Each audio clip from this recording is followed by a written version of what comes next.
Bem, se você chegou aqui, é porque você ouviu toda aquela ladainha do início, aquela parte de estrutura da loja, como é que funciona o sistema Android, e que você ficou interessado.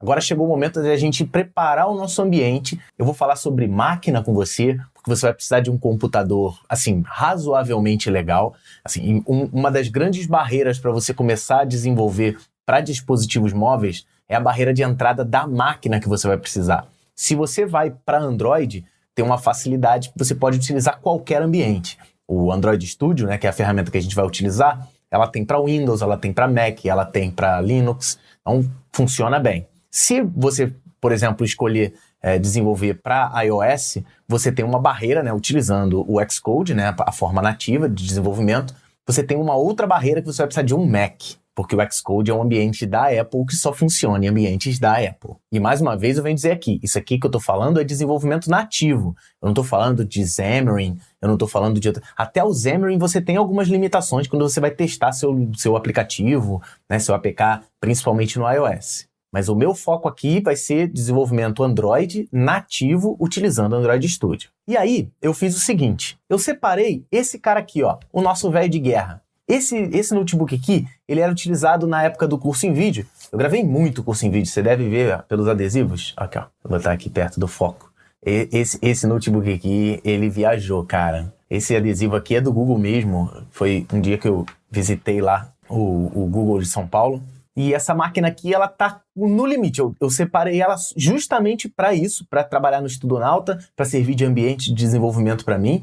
Só que ela é, assim, o limite do desenvolvimento. Se essa máquina tivesse um pouco menos de memória, já não servia para mim. Outra coisa que você também tem que deixar separado, que é muito recomendável, é isso daqui, ó. É muito recomendável que você tenha um dispositivo Android. Esse daqui que você tá vendo, ó, deixa eu mostrar nessa câmera maior aqui. Esse aqui é um Google Pixel. Ó, você vê aqui embaixo? Ele tem um símbolozinho do Google.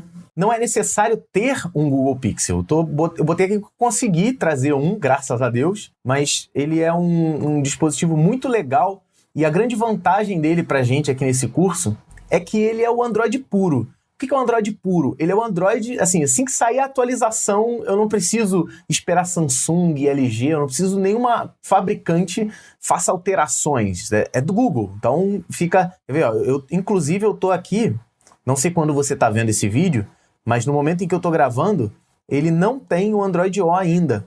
Ainda não foi lançado oficialmente. Então vou botar aqui, ó, sobre o dispositivo. Se eu vir aqui, ó, a minha versão do Android, eu já tô aqui nesse aparelho com o Android O. Outra coisa que você vai precisar fazer, eu gravei uns vídeos antes com alguns detalhes. Eu não sei se vai ficar visível, mas eu vou falar para você e você vai entender legal. Logo que você chegar no seu dispositivo, seja ele qual for, ele é Android, você vai entrar na configuração, aí você pode entrar na configuração puxando o menu aqui em cima e clicando na engrenagemzinha, ou acessando a parte de aplicativos, clicar em configurar, e aí você vai lá para baixo, você vai apertar em sistema. Pressionando o sistema, eu vou vir aqui, ó, sobre o dispositivo.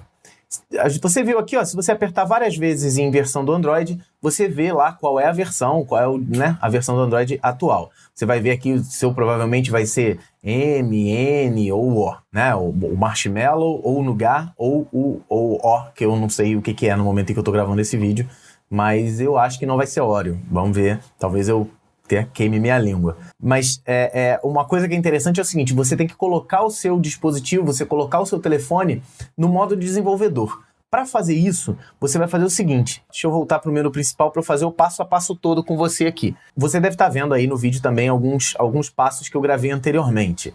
Primeira coisa que você vai ter que fazer é entrar na sua configuração, porque você vai ter que entrar no modo desenvolvedor. Você vai no mesmo lugar, você vai lá em sistema, você vai procurar, às vezes tem umas pequenas modificações de acordo com o fabricante, e aí você vai pressionar aqui embaixo, ó, sobre o dispositivo. Você viu que eu apertei várias vezes na versão do Android para você ver qual é o Android, que eu estou aqui com o O, no seu vai aparecer um M ou um N, ou até mesmo o O, dependendo de quando você está vendo esse vídeo. E aí você vai procurar aqui embaixo, ó, número da versão. No número da versão você vai apertar várias vezes, e ele vai fazer aqui um toast, essa mensagenzinha aqui a gente chama de toast, a gente vai usar bastante ela. Se você apertar aqui 7 vezes, você vai se tornar um desenvolvedor. E aí você pode voltar um menu aqui e você vai ter opções do desenvolvedor. Nessa opção de desenvolvedor, você tem que prestar atenção Só se ele está ativado aqui em cima. Você pode desativar a qualquer momento. Você vai usar no seu dia a dia, não vai programar agora no momento, você desativa o modo desenvolvedor. Mas quando você apertar aqui em ativar, ele vai te perguntar, você tem certeza que você quer entrar em modo desenvolvedor? Pode dar ok, não tem problema nenhum. E aí eu vou te dar algumas recomendações. A primeira coisa que você vai ligar, você vai procurar aqui embaixo a depuração USB. Então, vamos ligar a depuração USB, porque isso vai ser útil quando a gente estiver desenvolvendo. Uma coisa que eu gosto de deixar ligado é aqui embaixo, ó. Deixa eu achar. Mostrar toques. Porque aí vai ficar mais fácil você saber onde a pessoa está tocando, principalmente se você utilizar um capturador de tela, como a gente vai utilizar mais para frente. Acho que não tem mais nada. Você pode fazer coisas, por exemplo, exibir limites de layout, e aí você vê como o desenvolvedor organizou um determinado aplicativo. Então, por exemplo, se você mostrar os limites de layout, ele vai mostrar cada componente, como é que foi feito. É uma ótima forma de você consultar outros aplicativos. Por exemplo, você vai abrir o WhatsApp, você vai ver quais são os layouts do WhatsApp e você vai entender quais são os componentes. Isso fica muito, muito visível para você. E aí você deixa o modo ativado, volta aqui e agora você já está no modo desenvolvedor no seu dispositivo.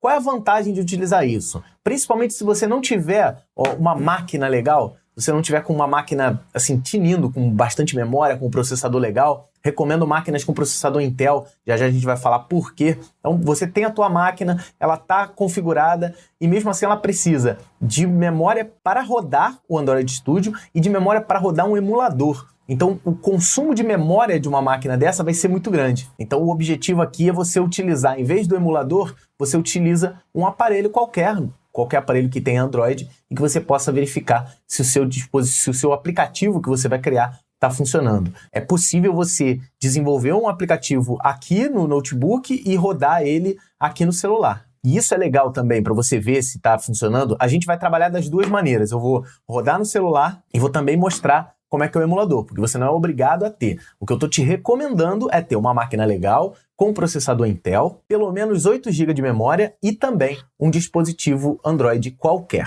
Pode ser um tablet, pode ser um celular. O recomendável é você rodar mais ou menos na plataforma que o seu aplicativo vai ser criado. Então, se você vai fazer um aplicativo para celular, arruma um celular. Todo mundo tem um celular Android hoje em dia, não é isso? Então, vamos verificar esses recursos aqui que eu estou falando. Você vai abrir um navegador qualquer e vai digitar lá no endereço, vai digitar developer.android.com. É um site do Google, você pode abrir sem problema nenhum, não vai ter vírus nem nada. Então você vai abrir aqui, ó. No momento ele está falando muito sobre o preview, está falando sobre Kotlin, que é uma linguagem que começou a ser aceita agora além do Java. A gente vai trabalhar esse curso no Java, mas depois eu posso até fazer um módulo de Kotlin, porque eu comecei a estudar Kotlin também. Foi uma linguagem criada pelo pessoal da JetBrains e agora ele é utilizado, também aceito, dentro do Android Studio. E aí é o seguinte, você entrou aqui em Developers, você tem aqui, ó, obter o Android Studio. Ele é uma ferramenta gratuita, você vai entrar na página do Android Studio e aqui embaixo, ó, se você rolar aqui, além de todos os recursos, você vai ver aquilo que eu falei, ó, requisitos do sistema. E vamos basear aqui numa máquina Windows. Uma máquina Windows, ela tem que ter pelo menos Windows 7, 8 ou 10. Eu recomendo 10 com 64 bits, que é o que está funcionando melhor agora com o Android que a gente vai utilizar, o Android Studio. O mínimo 3 GB de RAM. E aí eu vou ser bem sincero com você, 3 GB de RAM não vai funcionar na sua máquina. Tá? Você não vai conseguir rodar nem com o mínimo possível. O Google coloca aqui que em 3 GB de RAM ele funciona, ele não vai funcionar. Então se você tem uma máquina de 4 GB, não vai rolar muito bem. Então você vai precisar de uma máquina, aqui o recomendável, ó, 8 GB de RAM é recomendável e mais 1 GB para o Android Emulator. Então assim, você precisa de 9 GB. A minha máquina aqui, ó, vou minimizar aqui para você ver, vou ver aqui sobre esse Mac, que é o seguinte, tá vendo, ó? Esse daqui, ele é um i7, é Intel, um Core i7, então tá dentro das possibilidades. É até bom, né? Você pode ter um i5, não tem problema nenhum. Eu nunca testei com um i3, mas com o i5 e com o i7 funcionou de boa. Ó, essa máquina tem 8 GB, só ela já está um pouco abaixo do recomendável. O recomendável você deu 8 GB normal para rodar o Android Studio e mais 1 GB extra para você rodar o emulador. Já estamos um pouquinho abaixo aqui, mas funciona, você vai ver que vai funcionar normal. Você não precisa de uma placa de vídeo muito boa, essa aqui é integrada no sistema, e enfim, voltar aqui. Então nós vamos ver as configurações. Então eu tenho Espaço em disco, eu vou ter que ter pelo menos 2 GB, ele recomenda 4, eu recomendo 10 GB de espaço pelo menos, mas hoje em dia com os HDs no preço que tá, não é muita coisa. Outra coisa, a resolução da tela. É muito importante que você tenha uma tela com uma resolução razoável, porque o Android Studio ele é muito grande, ele tem muitos componentes visuais, então é importante que você tenha isso também. Ó, e para o emulador acelerado, o ideal é que você faça com um sistema operacional de 64 bits e um processador Intel compatível com o VTX, porque a gente vai utilizar um acelerador, porque senão o emulador é assim, sabe emulador de videogame que você tem que baixar o núcleo, o sistema do videogame e tudo mais, ele tem que ligar o videogame. Quando você usa a máquina virtual, é exatamente isso. A gente vai ter uma máquina virtual que é um celularzinho na tela. Mas mais uma vez eu recomendo, se você quiser só usar o Android Studio na sua máquina, com 4 GB ele vai até rodar, mais ou menos, com 8 GB ele roda bem e você usa a memória do seu próprio celular. Então você não vai utilizar o recurso do emulador com tanta frequência, porque senão ele vai te irritar, beleza? Então estamos com tudo organizado, já te expliquei os pré-requisitos e no próximo vídeo a gente vai fazer a instalação.